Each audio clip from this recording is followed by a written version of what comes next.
The Bible is often likened to a history book, yet it stands apart from any other historical text found in public libraries.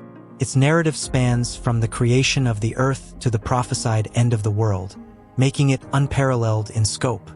Unlike conventional history books, the Bible delves into events witnessed by no human observer, beginning with the origin of our world. This uniqueness extends to its portrayal of the future, a domain exclusively revealed to its followers.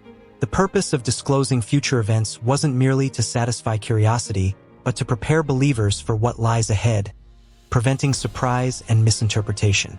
Gratitude is owed to Jesus for his forthrightness in revealing the future. Questions often arise about whether we are currently in the end times.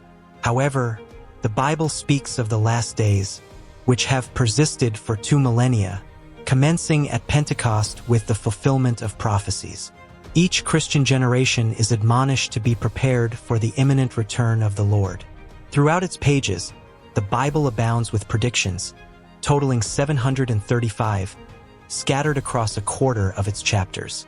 Remarkably, 596 of these prophecies have already come to pass, amounting to 81% accuracy, with many fulfilled centuries after being foretold. Such a track record instills confidence that the remaining 19% will also materialize, particularly those concerning Jesus' return and subsequent events. Approximately 20 predictions are yet to unfold before the return of Jesus, and believers are instructed to vigilantly observe the signs heralding his imminent coming. Jesus' disciples sought clarity on these signs, prompting him to provide a direct response in Matthew chapter 24. This passage outlines the indicators preceding his return, urging believers to remain vigilant and prayerful. In essence, the Bible serves as a prophetic text, guiding believers to discern the signs of the times and be prepared for the fulfillment of its prophecies. In Matthew 24 verses 3 to 36, the scene is set on the Mount of Olives where Jesus, seated, is approached by his disciples in private. They seek answers, asking when the predicted events will occur and what signs will herald his return and the end of the world. Jesus begins by cautioning them against deception, forewarning of false messiahs and the ensuing chaos of wars, famines, and earthquakes. He assures them that these events are but the beginning of greater trials.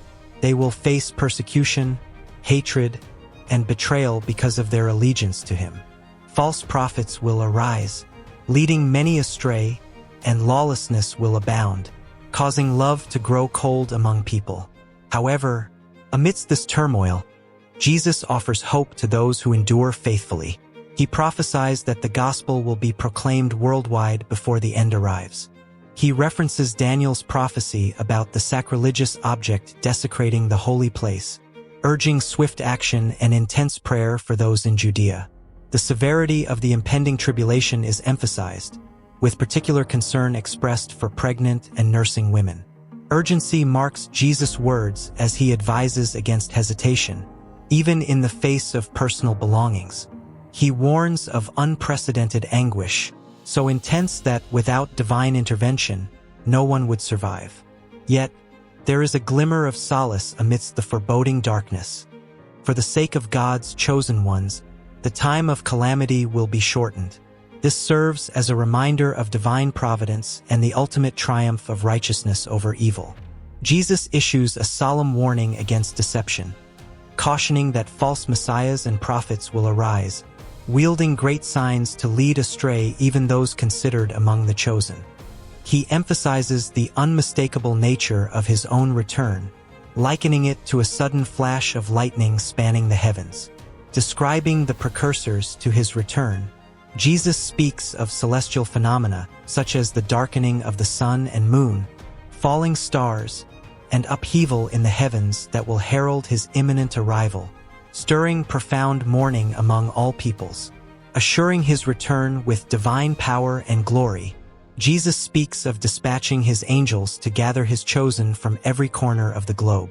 He draws a parallel with the budding fig tree, suggesting that just as its signs portend the approach of summer, so too will the unfolding events signal his imminent return. Jesus declares that the generation witnessing these signs will not pass away before his return, underlining the certainty of his words despite the transient nature of heaven and earth.